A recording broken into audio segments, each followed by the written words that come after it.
मसाई जो है वो ट्रॉपिकल ग्रासलैंड जो है उस ग्रासलैंड्स के अंतर्गत वह पॉस्टुलिस्ट है, यानी वह एक पशुचारक है, यानी यह एक पशुचारक जनजाति है जो अफ्रीकन रीजन के अंतर्गत रहती है। अब कहाँ रहती है? तो अफ्रीका महाद्वीप के उष्ण कटिबंधीय घास के मैदानों को हम पहले डिस्कस कर चुके हैं कि कुछ टेम्परेट ग्रासलैंड होते हैं और कुछ होते हैं ट्रॉपिकल ग्रासलैंड। तो यहाँ पर ट्रॉपिकल ग्रासलैंड के अंतर्गत जो सवाना घास के जो मैदान है वहां पर ये अपने पशुओं के साथ घुमक्कड़ी का अर्थ होता है नोमैडिक लाइफ स्टाइल को जीने वाले जो मसाई लोग हैं वे कहाँ रहते हैं? Kenya, north east Tanzania and Uganda के अंतर्गत ये हमें देखने को मिलते हैं, या फिर वहां पर ये निवास करते हैं। इनके जीवन का आधार प्राकृतिक ग्रास यानी जो नेचुरल ग्रास है उस पर डिपेंडेंट रहने वाला जो लाइवस्टॉक का जो बिजनेस है वह उनकी लाइफ के अंदर महत्वपूर्ण भाग निभाता है। मसाई जो है बड़े सूरवीर, काफी हट्टे और युद्ध प्रिय व स्वाभिमानी स्वभाव के होते हैं। रंग के बारे में कुछ भूरा और चॉकलेटी रंग का इनका रंग होता है। काफी लंबे होते हैं, काफी स्ट्रेंथ होता है, होठ पतले होते हैं, फुर्तीले, तीखे नाक नक्शे वाले होते हैं। संबंध की बात करें तो नीलो हेमेटिक जो रेस है, रेस अलग होती है और ट्राइब्स अलग होती है, तो उस रेस से बिलोंग करते हैं। और कहा जाता है कि मेडिटेरियन रेस एंड निग्रोइड जो दोनों का जो मिक्सचर है उससे एक संकर यानी हाइब्रिड जो नस्ल निकल कर आती है वह इन मसाई के रूप में देखने जा रहे हैं। यानी मेडिटेरियन मेल या फीमेल या निग्रोइड मेल एंड फीमेल के से उत्पन्न जो जनजाति है उनमें इनका नाम लिया जाता है। आगे बढ़ता है। दिखने में कुछ इस प्रकार से होता है और पशुओं को चराने का कार्य करते हैं। बाल न के बराबर रखते हैं। लगभग आप देखिएगा, चाहे आप बच्चों के बाल देख लीजिए तो ऊपर से लगभग आप देखेंगे कि बाल न मात्र के देखने को मिलते हैं। क्या विशेषता है? किस क्षेत्र के अंतर्गत? निवास क्षेत्र की बात करें तो पशुपालक के रूप में अपना जीवन व्यतीत करते हैं। पूर्वी अफ्रीका के केन्या, उत्तरी तंजानिया एवं युगांडा के अंतर्गत ये देखने को मिलते हैं। युगांडा आप देखिएगा, ये युगांडा है, यहाँ पर लेक विक्टोरिया है।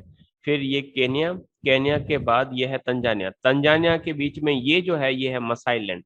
ये मसाई लैंड यानी मसाई जनजाति का जो क्षेत्र है वो यहाँ पर पाया जाता है। विक्टोरिया झील के पूर्व में, जैसे कि मैप में देख रहे हैं, 0 डिग्री अक्षांश से 5 डिग्री दक्षिणी अक्षांश के मध्य, 0 डिग्री का यानी इक्वेटर को अगर देखें तो इक्वेटर से ऊपर नीचे की तरफ, इक्वेटर से ठीक नीचे की तरफ आप देखेंगे 0 डिग्री 1 डिग्री नॉर्थ से लगाकर ये 5 डिग्री यानी लास्ट जो यहाँ तक का जो एरिया रहेगा वो रहेगा 5 डिग्री जो साउथ लैटिट्यूड है वहां तक ये हमें देखने को मिलते हैं।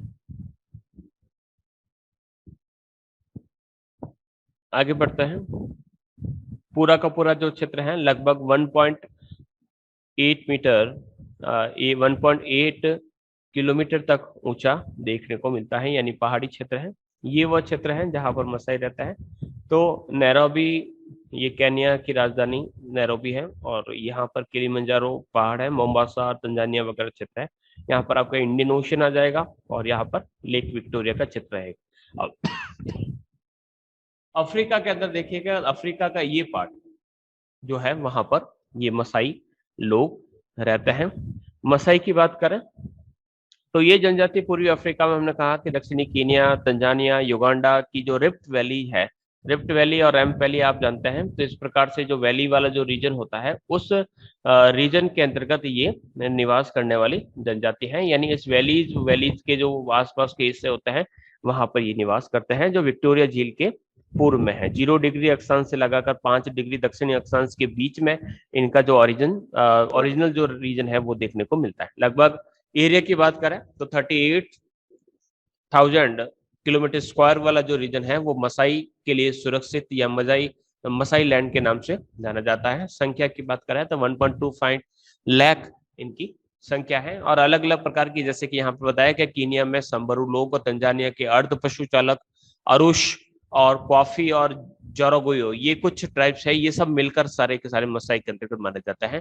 पठारी क्षेत्र है और जलवायु काफी अच्छी है, चरागाह भी मिलते हैं यानी ग्रासलैंड्स मिलते हैं, हर्डिंग का वर्क करते हैं, लेकिन अभी वर्तमान के समय में ये एग्रीकल्चर वर्क में इन्वॉल्व होने लगे हैं। बढ़ते हैं आगे। यहाँ के क्लाइमेट की अगर हम बात करते हैं तो यहाँ पूरा का पूरा जो क्षेत्र है 18 to 35 डिग्री सेंटीग्रेड टेम्परेचर रहता है। वार्षिक तापांतर बहुत कम रहता है, टेम्परेचर वेरिएशन आपको बहुत कम देखने को मिलेगा, यानी दिन और रात का जो टेम्परेचर है वो लगभग आपको साल में बहुत कम अंतर देखने को मिलेगा, यानी महीने का उच्चतम तापमान और महीने का न्यूनतम तापमान का जो अंतर है वो आपको देखने को मिलता है। लेकिन दिन का तापमान यानी रात में और दिन का जो टेम्परेचर होता है उसमें काफी अंतर देखने को मिलता है। दिन काफी गर्म रहते हैं, धूप रहती है, लेकिन रात जो रहती है काफी ठंडी रहती है। बारिश की बात करें 100 सेंटीमीटर रहती है। 100 सेंटीमीटर यानी इसको अर्ध शुष्क क्षेत्रों के अंतर्गत सेमी ड्राइड रीजन के अंतर्गत हम रख सकते हैं। तो इसी प्रकार से यहाँ पर जो वेजिटेशन की बात करेंगे तो यहाँ पर घास ज्यादा होगी, जो पेड़ होंगे वो बहुत कम देखने को मिलेंगे। यही कारण है कि यहाँ पर घास अधिक होती है, इसलिए ये पशुओं को चराने का काम करते हैं। सबसे अधिक वर्षा अप्रैल और मई के माह में होती है। अफ्रीका के अंतर्गत वैसे ही बारिश कम होती है। तो पूरा का पूरा जो क्षेत्र है, जो लो लैंड्स है, वो काफी अस्वास्थ्यकर है। बारिश की बात करें तो यहाँ पर 50 से 60 सेंटीमीटर ये लो लैंड्स की बात करता है, इसलिए यहाँ पर पर्याप्त घासें नहीं उग पाती है। लो लैंड्स की बात करता है। इसके अलावा एग्रीकल्चर की बात करें तो यहाँ पर कपास, चाय, कपास जो सरकारी प्रेशर के कारण यहाँ पर थोड़ा सा चलता फूलता है। इसके अलावा हर्डिंग जो वर्क है वो काफी महत्वपूर्ण रूप से किया जाता है। यहाँ पर जो टेम्परेट प्लेट्यूज हैं उन पर ये पशुओं को लेकर चले जाते हैं और वहीं पर अपने एग्रीकल्चर वर्क को करते हैं। नेक्स्ट आगे बढ़ता है, वेजिटेशन की बात करता है। तो वेजिटेशन के रूप में यहाँ पर केवल घास उगती है। लगभग 50 सेंटीमीटर बारिश होती है तो वहां पर घास देखने को मिलती है। घास की लंबाई काफी अधिक होती है, 30 सेंटीमीटर तक आपको घास की यानी लगभग फीट, 1.5 फीट के आसपास आपको घास देखने को मिलती है। जब भी ड्राई रीजन आती है तो घास जो है सूख जाती है और पेड़ों की पत्तियां जो गिर जाती है, यानी डेसिडियस जो वन है वो आपको देखने को मिलता है। पठारी भागों में जहां पर घास काफी लंबी होती है वहां पर आपको बबूल के पेड़ भी देखने को मिलते हैं। सवाना घास के क्षेत्रों में आपको शुष्क जंगल देखने को मिलता है। तो ये वह रीजन है। तो कुल मिलाकर यहाँ पर हम कहेंगे कि यहाँ पर जो वृक्ष है वो वृक्ष न के बराबर मिलता है। वृक्ष के रूप में यहाँ पर बबूल मिलता है और मुख्य रूप से यहाँ पर घास मिलती है, और इसी घास पर ये जीवन यापन करता है और पशुपालन का वर्क यहाँ पर प्रमुख रूप से किया जाता है। थोड़ा सा स्पीड से चल रहा हूँ क्योंकि मैं पहले से ही ये कल वीडियो पोस्ट कर चुका हूँ। शारीरिक संरचना कुछ इस प्रकार की होती है। मैंने कहा कि बाल बहुत कम होता है, तो यहाँ पर देखिएगा, चित्र को देखकर हम कह सकते हैं कि बाल जो हैं वो काफी कम है। जबड़ा यहाँ से थोड़ा सा बाहर की ओर निकला हुआ है। होठ की बात करें तो काफी यहाँ पर मोटे देखने को मिलते हैं। रंग जो है आप देख सकते हैं कि काला या चॉकलेटी है, और ये सभी विशेषता होती है ये निग्रो या निग्रोइड जो समूह है उससे मिलती हुई देखने को मिलती है। तो इस प्रकार की विशेषता यहाँ पर देखनी होती है। लंबे काफी अधिक होता है, हाथ पैर पतले और अंगुलियां काफी लंबी लंबी होती है। सिर काफी पतला, नाक सीधी लंबी और पतली, होठ कम मोटे यहाँ पर लिख रखा है कंपेयरली जो निग्रोइड है। निग्रोइड की बात करेंगे, निग्रोइड का थोड़ा सा मैं यहाँ पर साइड व्यू बताता हूँ। निग्रोइड के जो होठ होते हैं वो थोड़े से इस प्रकार से बाहर की ओर निकले रहते हैं, यानी होठ को देखेंगे तो होठ जो है इस प्रकार से बाहर की ओर निकले रहते हैं। तो ये निग्रोइड की विशेषता होती है। यहाँ पर ये लिप्स बताने की कोशिश कर रहा हूँ कि जो लिप है वो इस प्रकार से बाहर की ओर निकले हुए रहते हैं, लेकिन उनके कंपेयरली यहाँ पर थोड़े से कम मोटे होते हैं। बाल बहुत कम होते हैं या होते हैं तो बहुत घुंघराले टाइप के आपको बाल देखने को मिलते हैं। मेडिटेरियन एवं निग्रोइड जो है उससे इस जनजाति का समूह माना जाता है। मुख्य पशु जो है जेबू नस्ल के गाय को पालता है, बैल भी पालता है, बाकी भेड़ बकरियां भी रखते हैं। सामान ढोने के लिए गधे और खच्चर पालते हैं, और पशुओं की सुरक्षा के लिए ये कुत्ते भी पालते हैं। गायें जो है इनकी समृद्धि एवं सामाजिक प्रतिष्ठा का परिचायक होती है, यानी जिसके पास ज्यादा गायें होती हैं वो सबसे ज्यादा धनवान या सबसे श्रेष्ठ व्यक्ति माना जाता है। पशुओं से जो दूध, मांस और खाल प्राप्त होती है वही उनकी जो इकोनॉमी है उसका बेस है, उसका आधार है। यानी दूध, मांस और खाल के आधार पर ये अपने आप को सर्वाइव करते हैं, अपना जीवन इसी के आधार पर जीते हैं। गाय का वध नहीं किया जाता है, पशुओं का मांस केवल विशेष प्रयोजनों व उनके मृत्यु के पश्चात ही खाया जाता है। यानी मुख्य रूप से यहाँ पर कहा जा सकता है कि मांस खाते हैं, लेकिन गाय का मांस जो है वो कम प्रयोग करते हैं, पशुओं का मांस विशेष प्रयोजनों पर किया जाता है। लेकिन कई ऐसी विशेषताएं हमें इनको और देखने को मिलेगी, जैसे कि ये गायों का खून पीते हैं, तो खून पीने की क्या तरीका है वो भी आगे देखने को मिलेगा। आगे बढ़ते हैं।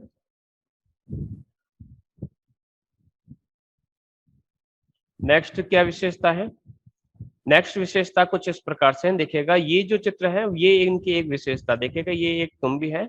अब तुम्बी में ये क्या करता है कि गाय का जो ये हिस्सा गर्दन वाला हिस्सा होता है, यहाँ पर ये किसी धागे से या किसी रस्सी से इस गले को बांध देते हैं। बांधने के बाद एक तीर से यहाँ पर नाड़ी के ऊपर छेद करते हैं, और फिर जो ये ब्लड के कुछ दाने आपको देखने को मिलेंगे, इस ब्लड को ये यहाँ पर इस तुम्बी के अंतर्गत भर के इसके अंदर दूध मिलाकर इसका यूज करता है। तो ये यहाँ की विशेषता, कहा जाता है कि इससे निरोग रहते हैं या फिर रोग नहीं लगते हैं, तो ये एक व्यवस्था पाई जाती है। इसका अर्थ ये नहीं है, देखिएगा यहाँ पर मारते नहीं है, केवल उसका खून पीने का कार्य इनके अंतर्गत किया जाता है। भोजन की बात करें तो दूध और मांस और उसके साथ खून का ये सेवन करता है। भेड़ बकरी के मांस का प्रयोग करते हैं। गायों से खून और खून के अंदर थोड़ा सा दूध मिलाकर ये पीते हैं। योद्धाओं को छोड़कर बाकी सभी जो है वो ज्वार, बाजरा और मक्के का प्रयोग करता है। जो योद्धा होता है वो मांस का सेवन करते हैं। हो सकता है कि तर्क दिया जाए कि इससे काफी हेल्थ उनकी बनी रहती है। इसके अलावा ज्वार, बाजरा, मक्के का प्रयोग इनके द्वारा किया जाता है। तो ये मुख्य रूप से खान पान है। केला जो है स्त्रियों के द्वारा किया जाता है, पुरुष जो है केले का सेवन कम करते हैं। ताजा शहद और शहद से निर्मित शराब का भी प्रयोग इनके अंतर्गत प्रचलित है। ये विस्तार से है कुछ के दूध, दही, मक्खन और रक्त और विनिमय। विनिमय का अर्थ होता है कि ये खरीदते हैं, दूसरे जो कृषक जाति है उससे खरीद कर ये कुछ खाद्यान्न जैसे कि ज्वार, बाजरा और मक्का जो है इसका प्रयोग करते हैं। स्त्रियां जो है वह जंगलों से जो रूट्स है, कंदमूल का प्रयोग करती हैं। इसके अलावा फल भी प्राप्त करते हैं। गाय और बैल की नसों को दबाकर पंचर कर खून निकालते हैं और पीते हैं।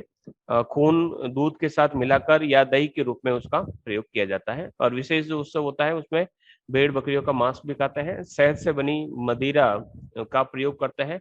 इसके अलावा जो जंगली पशुओं हैं उसका भी शिकार करते हैं। खाल हो, सींग, उसके पंख और हड्डियों का इकट्ठा करके किकयू या अन्य जाति वाले जो किसानों हैं उनको ये बेचते हैं और बदले में खाद्यान्न यानी जो अन्न है वह प्राप्त करते हैं। इसके अलावा मरे हुए गाय बैलों का मांस का सेवन करते हैं, लेकिन मांस के लिए उसका वधन नहीं करता है। ये एक विशेषता देखने को मिलती है कि वह मांस प्राप्ति के लिए गाय या बैल का उसको नहीं मारते हैं, बल्कि मरने के बाद उसके मांस का सेवन कर लेते हैं। ये व्यवस्था मैंने अभी आपको बताया था कि इस प्रकार से ये गले के अंदर रस्सी बांध के इसमें से जो नाड़ी है उसमें से ये खून निकालते हैं। खून निकाल कर इस प्रकार से प्रयोग करते हैं। तो ये छोटा सा बच्चा है और देख सकते हैं कि कितनी खुशी के साथ इस प्रकार का कार्य करते हैं। तो ये उनके एक सामाजिक जीवन का हिस्सा है।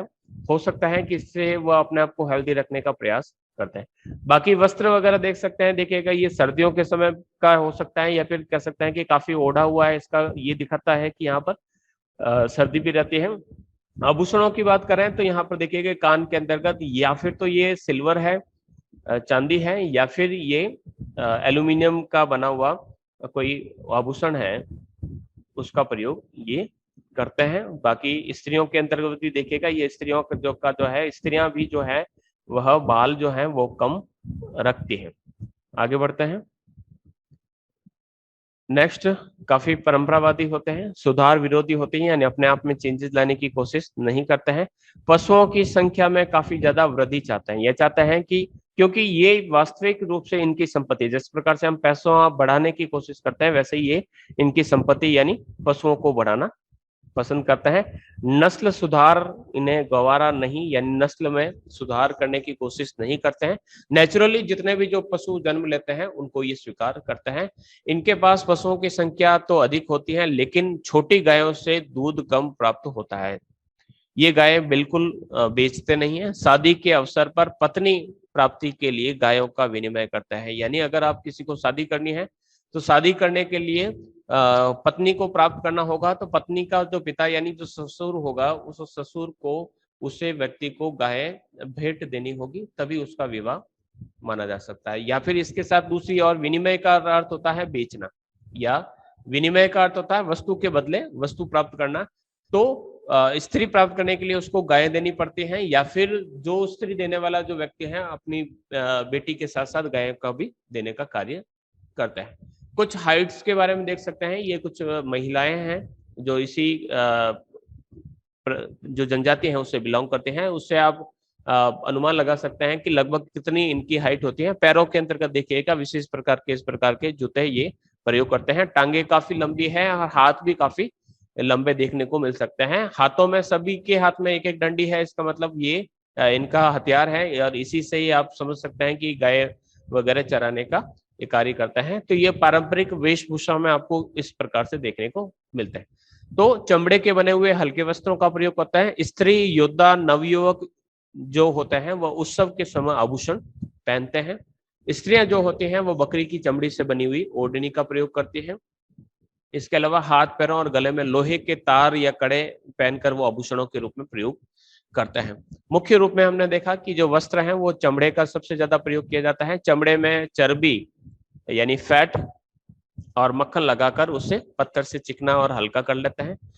स्त्रियां जो होती हैं भेड़ बकरियों के चमड़े से बनी हुई ओढ़नी को धारण करते हैं। लोहे के कड़े भी धारण करते हैं। इसके अलावा हड्डियों, सींग और दांतों का ये गहनों के रूप में प्रयोग करते हैं। जो योद्धा होते हैं, नवयुवक होते हैं, वह चमड़े के बने हुए टोप का भी धारण करते हैं।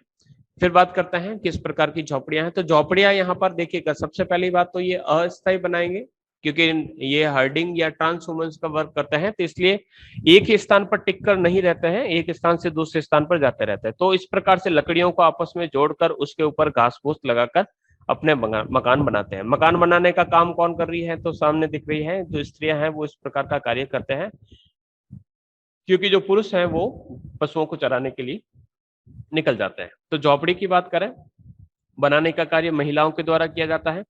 छत, बैल के चमड़े से इसको छत को ढक दिया जाता है, या फिर इस प्रकार की जो घास फूस है उससे भी ढक दिया जाता है। इसके अलावा गोबर व मिट्टी का लेप लगाकर उसे मजबूत बनाया जाता है। दरवाजे काफी मोटे और चमड़े से बने हुए होते हैं।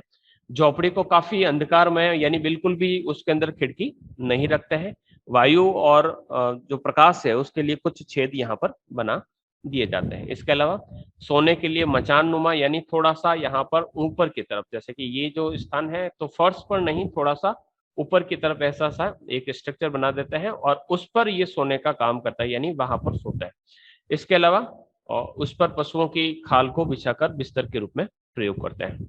मसाई जो है वह अलग अलग प्रकार की अंडाकार झोपड़ी के अंतर्गत निवास करता है। पत्थर, लकड़ी, बांस, गीली मिट्टी का प्रयोग किया जाता है। गोबर और मिट्टी का भी उस पर जो प्लास्टर है वो चढ़ाया जाता है। अंदर की जो दीवारें होती हैं उस पर चमड़े को मढ़ दिया जाता है, यानी वहां पर चिपका दिया जाता है, पेस्ट कर दिया जाता है। हवा और प्रकाश के लिए छोटे छोटे छेद। फिर घास फूस के आसन पर पशुओं की खाल बिछाकर ये सोते हैं। झोपड़ी के जो दरवाजे होते हैं वहां पर खाल का यानी चमड़े का जो पर्दा है वो लटकाते हैं। पुरुष और स्त्रियां अलग अलग झोपड़ों के अंदर निवास करती हैं। झोपड़ों की जो छतें होती हैं काफी नीचे होती हैं। फिर सबसे इंपॉर्टेंट जो परीक्षा की दृष्टि से ये जो स्ट्रक्चर है वो रहने का तरीका, ये कहलाता है क्राल। अब क्राल का अर्थ होता है, ये देखिएगा चारों तरफ इन्होंने बाड़ बना रखी है, बाड़ के बीचों बीच इनके ये झोपड़े बने हुए हैं और इसके अंदर भी देखेंगे छोटे छोटे से बाड़े बने हुए हैं। तो इस प्रकार की ये जो व्यवस्था पाई जाती है इसे कहा जाता है क्राल, KRAL, क्राल इसे कहा जाता है। डिटेल में देखते हैं क्राल क्या होता है। तो प्रत्येक मसाई जो होता है, ये मसाई परिवार होता है, उसका एक खुद का दल होता है। उस दल का जो पड़ाव होता है, यानी वह कहाँ पर अपने झोपड़ियां बनाएगा, क्योंकि झोपड़ियां कुछ समय के लिए बनाएगा जहां तक वहां पर उसे भोजन सामग्री या फिर घास मिलेगी, घास सूख जाएगी तो वो उस स्थान को चेंज करेगा। तो जहां पर जो पड़ाव लगाया जाता है उस पड़ाव को क्या कहा जाता है, क्राल के नाम से जाना जाता है। क्राल के अंतर्गत 20 से 50 झोपड़ियां होती हैं और क्राल बनाने का जो कार्य है वो स्त्रियों के द्वारा किया जाता है। झोपड़ियां अंडाकार वह काफी पास पास होती है, बीच का स्थान खाली छोड़ा जाता है जिसके अंतर्गत उसके पालतू जानवर रखे जाते हैं और बाड़ों में रातों को पशुओं को रखते हैं ताकि उसको जंगली जानवर नहीं खा ले। तो इस प्रकार से एक अंडाकार किसे कह सकते हैं, एक अंडाकार जो बस्ती होती है उसमें 10 से 50 तक झोपड़े होते हैं और सामूहिक जो बस्ती होती है उस दल विशेष की होती है। तो 30 से 40 मीटर व्यास का एक पूरा का पूरा जो क्षेत्र है वो छोड़ा जाता है जो पूरा का पूरा गोल होता है और उसके अंतर्गत पशुओं को रखा जाता है। बाड़ों के चारों तरफ कह सकते हैं कि झोपड़ियां, यानी यहाँ पर बीचों बीच यानी जो बाढ़ है उसके अंतर्गत इस प्रकार की झोपड़ियां बना देते हैं। केवल 2 रास्ते जो होते हैं वो इसके अंदर खुले रखते हैं और एक रास्ता जो है उसके अंतर्गत हम कह सकते हैं कि आने के लिए है और एक कह सकते हैं कि जाने के लिए। तो इस प्रकार की एक व्यवस्था जो है इसके अंतर्गत हमें देखने को मिलती है और इसी को हम क्राल के रूप में जानते हैं। तो पशुओं का बाड़ा जिस प्रकार से हमने कहा कि यहाँ पर एंट्रेंस है, क्राल कुछ इस प्रकार से हो सकता है, देखिएगा यहाँ पर हम कहें कि ये एंट्रेंस है और एंट्रेंस के साथ साथ यहाँ पर ये रास्ता है, यहाँ पर भी रास्ता है और बीच में का जो भाग है यहाँ पर वो अपने पशुओं को रखते हैं और इसके चारों तरफ वो अपनी झोपड़ियों को बना देते हैं और इस प्रकार का जो क्षेत्र होता है तो उसे क्राल कहते हैं। चारों तरफ कांटेदार तार वगैरह लगा देते हैं, स्त्रियां बनाती हैं। कहाँ लगाया जाएगा तो मुखिया जो होगा वो तय करेगा और जहां पर भी घास और पानी की जो सुविधाएं मिलेगी वहां पर इस प्रकार की क्राल बनाया जाता है। बढ़ते हैं आगे। कुछ इस प्रकार से पशुओं को चराते हैं। पशु चारण इनका मुख्य व्यवसाय है। वास्तविक संपत्ति हमने कहा पशु है। पशुओं की संख्या से इनका जो स्टेटस है वह पता चलता है कि कौन कितना धनवान है। गाय प्रमुख पशु है लेकिन इसके अलावा भेड़ बकरियां भी इनके द्वारा पाली जाती है। चराने का जो कार्य है वो पुरुषों के द्वारा किया जाता है क्योंकि जो स्त्रियां हैं वो घर के अंतर्गत दूसरा कार्य करती हैं। महिलाएं दूध निकालती हैं, यानी सूर्यास्त या सूर्योदय से जो पूर्व है उससे पहले ही दूध निकाल दिया जाता है।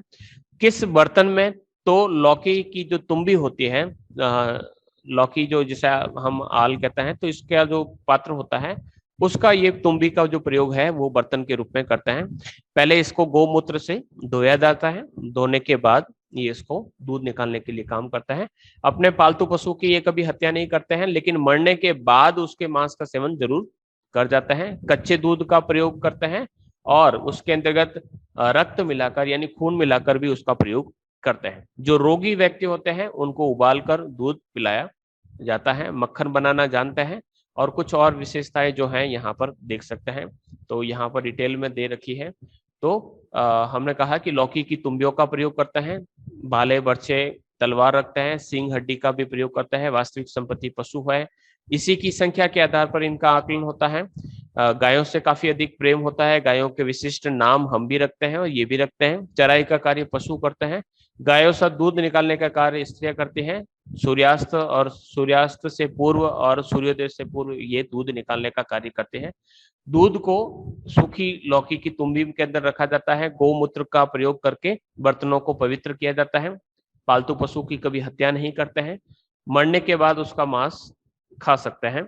दूध हिलाकर मक्खन तैयार करना ये जानते हैं। इसके अलावा ये मांस, रक्त और दूध का प्रयोग जो भेड़ों से प्राप्त होता है उनसे करते हैं। भेड़ों का महत्व बहुत कम है। बकरियां भी पालते हैं, दूध और मांस प्राप्त करते हैं। तो ये खान पान का जो तरीका है उसका देखा जा सकता है। फिर कुत्ते भी पालते हैं लेकिन कुत्तों का जो प्रयोग रहता है वो पशुओं को रक्षा करने के लिए किया जाता है। आगे बढ़ते हैं। सामाजिक संगठन किस प्रकार का है, तो पितृसत्तात्मक यानी घर का जो बुजुर्ग पुरुष है उसका कहना माना जाता है। 3 अवस्थाएं मानी जाती हैं। बाल्यकाल, जो छोटे छोटे बच्चे हैं जो यंग एज के हैं उनको युद्धकाल, युद्धकाल का अर्थ होता है वह अपने कराल की रक्षा करते हैं और पशुओं की भी रक्षा करते हैं, और बाकी जो वृद्ध होते हैं वो आपके कराल के अंतर्गत रहते हैं। विवाह की बात करें, चाहे पशु की बात करें या संपत्ति पाने का जो अधिकार है वो उत्तराधिकार द्वारा या गोत्र द्वारा, समान गोत्र वाला होता है उसको उसका उत्तराधिकार प्राप्त होता है। एक ही गोत्र में विवाह नहीं होता है। विवाह बचपन या जन्म पूर्व ही निश्चित कर लिया जाता है कि अगर आपके पुत्र होगा तो हमारी कन्या के साथ उसका विवाह किया जाता है। 25 से 30 वर्ष के बाद विवाह किया जाता है। प्रथम शिशु के जन्म होते पर दहेज दिया जाता है, यानी विवाह के समय दहेज नहीं दिया जाता है, लेकिन जब प्रथम शिशु होता है उस समय दहेज देने की प्रथा पाई जाती है। बहुपत्निक व्यवस्था इनके अंदर भी पाई जाती है। और जब पिता की मृत्यु हो जाती है तो पहली पत्नी से जो उत्पन्न जो संतान होते हैं उसको अधिक पशु दिया जाता है। यानी पहली जो स्त्री है, यानी अगर आपके पास 10 पशु है तो 10 पशु में से आपकी जो फर्स्ट वाइफ है और जो सेकंड वाइफ है, जो सेकंड वाइफ है उसके जो सन है उसको वो केवल कह सकते हैं कि वहां पर आप 6 पशु उसको देंगे, और जो सेकंड वाइफ होगी उसको केवल 4 पशु ही देखने को जो गिफ्ट है या उत्तराधिकार के रूप में देखने को मिलेंगे। सामाजिक वर्ग की बात करें तो 2 वर्ग यहाँ पर देखने को मिलते हैं, एक तो लोहार वर्ग है, एक सोनार वर्ग है जो आभूषण बनाने का कार्य करते हैं। वार्डरोबो वर्ग जो है वो जो कि वसुवध करते हैं उसे निम्न समझा जाता है, यानी यहाँ पर भी कास्टेज सिस्टम देखने को मिलता है। इनसे विवाह भी नहीं करवाया जाता है, संतानों को योद्धा नहीं बनाया जाता है। धार्मिक नेता होता है जिसे लेबोन कहा जाता है, ये इंपॉर्टेंट है। लेबोन क्या है? मसाई का एक धार्मिक नेता है जिसका कहना सभी को मानना पड़ता है, सभी योद्धाओं को यही नियंत्रित करता है। ये एक पादरी के समान जो होता है, पादरी क्यों कहा जाता है? क्योंकि इनका जो धर्म है मसाई का वो ईसाई धर्म से बिलोंग करता है। लेबोन के पास ये कहते हैं कि अदृश्य शक्तियां होती हैं, वो भविष्यवाणी कर सकता है, बारिश की भविष्यवाणी करेगा, वो बीमारी के बारे में या चरागाह किस दिशा के अंतर्गत मिलेगा ये लेबोन बताता है। इसके अलावा इनगाई नाम की एक ईश्वर की भी पूजा करते हैं। धर्म अंधविश्वास और जादू टोनों में भी इसका विश्वास देखने को मिलता है। ये काफी डिटेल में यहाँ पर इसी चीज को बताया जा सकता है, यानी पितृ प्रधान जो है गोत्रों में बटा रहता है, एक गोत्र में विवाह नहीं किया जाता है। ये मैं पहले से डिस्कस कर चुका हूँ, पीडीएफ के अंतर्गत आप इसे वापस देख लीजिएगा। आगे बढ़ते हैं। सबसे पहले ये क्राल है, क्राल को मैंने कहा था कि मिट्टी का लेप लगाया जाता है, यानी पहले वो स्ट्रक्चर तैयार किया जाता है, स्ट्रक्चर तैयार करने के बाद आप इस प्रकार का उस पर वर्क किया जाता है। कुछ महत्वपूर्ण तथ्य हैं, यानी अगर किसी की मौत हो जाती है तो उसके शव को न तो दफनाते हैं और न ही उसको जलाते हैं, बल्कि शव को वो खुला छोड़ देते हैं और कहते हैं कि जमीन को अगर शव को अगर जमीन के अंदर डालेंगे तो उससे जमीन खराब हो जाएगी, इसलिए वह उस शव को गाड़ते नहीं है, पशुओं के खाने के लिए उसे छोड़ देते हैं। इसके अलावा क्या विशेषताएं देखने को मिलती हैं? तो ये कुछ विशेष यहाँ पर विशेषताएं यहाँ पर देखने को मिलती हैं। इसके अलावा ये जो है जो अपने अनोखे जो कल्चर है उसको जिंदा रखने के लिए हजारों साल आज भी बिना आधुनिक संसाधनों के अपना जीवन गुजार रही है। मसाई जनजाति जो चरवाहे के रूप में या योद्धाओं के रूप में जिसे जाना जाता है, ये जनजाति तंजानिया और केन्या के जंगली रेगिस्तानी क्षेत्रों के अंतर्गत या जो घास के क्षेत्र है वहां पर निवास करती है। इस जनजाति के लोग जो सरकार के नियम है या कानूनों पर नहीं चलते हैं, बल्कि इनके खुद के बनाए हुए जो मौखिक नियम है वही इनके जीवन का आधार है और इसी के आधार पर वो अपने जीवन जीते हैं। इसके अंतर्गत समूह जो बुजुर्ग जो पुरुष होता है वो मुखिया माना जाता है, उसी के फैसले जो ये मानते हैं, यानी कोई राष्ट्रपति या प्रधानमंत्री इसके अंतर्गत नहीं होता है। तो इनके कल्चर को आप यहाँ पर देख सकते हैं। मिट्टी अब कहाँ से देखिएगा, मकान जो है कुछ इस प्रकार के होते हैं। तो गोबर इनके पास काफी अधिक है और मिट्टी भी मिल जाती है और लकड़ियां मिल जाती है, उससे इस प्रकार के कच्चे मकान बनाते हैं और इस प्रकार से अपना जीवन व्यतीत करते हैं। बढ़ते हैं आगे।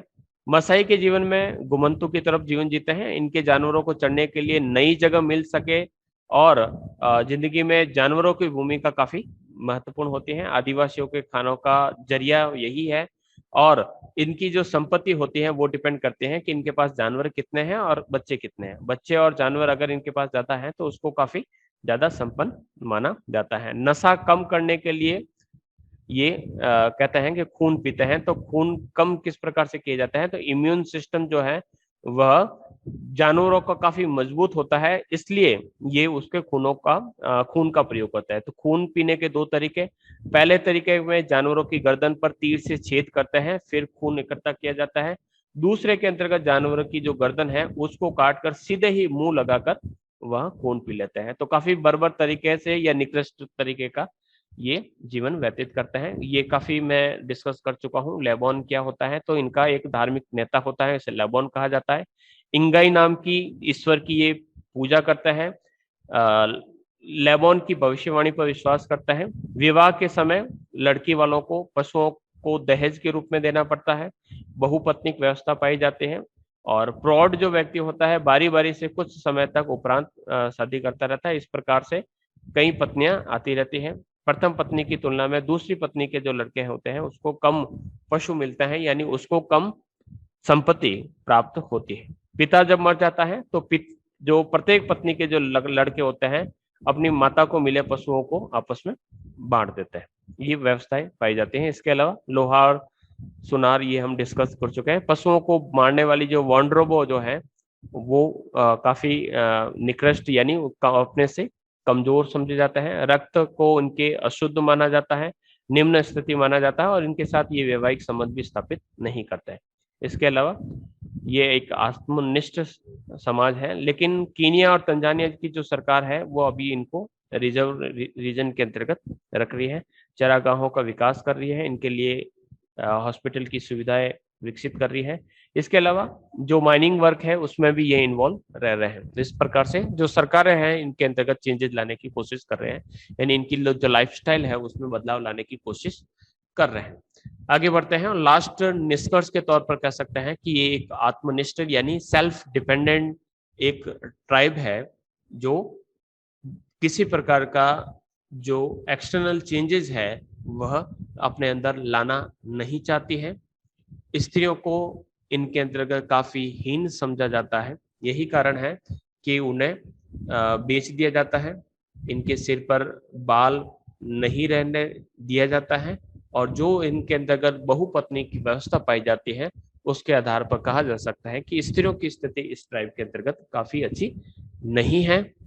कृषि अनुकूल क्षेत्र होने के बावजूद भी, यानी ये जिस रीजन के अंतर्गत रहते हैं वहां पर आसानी से एग्रीकल्चर वर्क किया जा सकता है, फिर भी ये पशुपालन का कार्य करते हैं। आधुनिक सभ्यता से काफी दूर रहते हैं, प्रकृति से सामंजस्य स्थापित करने की चेष्टा करते हैं, जो कि यहाँ पर इनकी डेटरमिनिस्टिक अप्रोच को दिखाता है, यानी ये नियतिवादी रूप से अपना जीवन व्यतीत करते हैं, और इस प्रकार से ये अपना ट्राइब वाला कॉन्सेप्ट कंप्लीट होता है। और इसी रूप में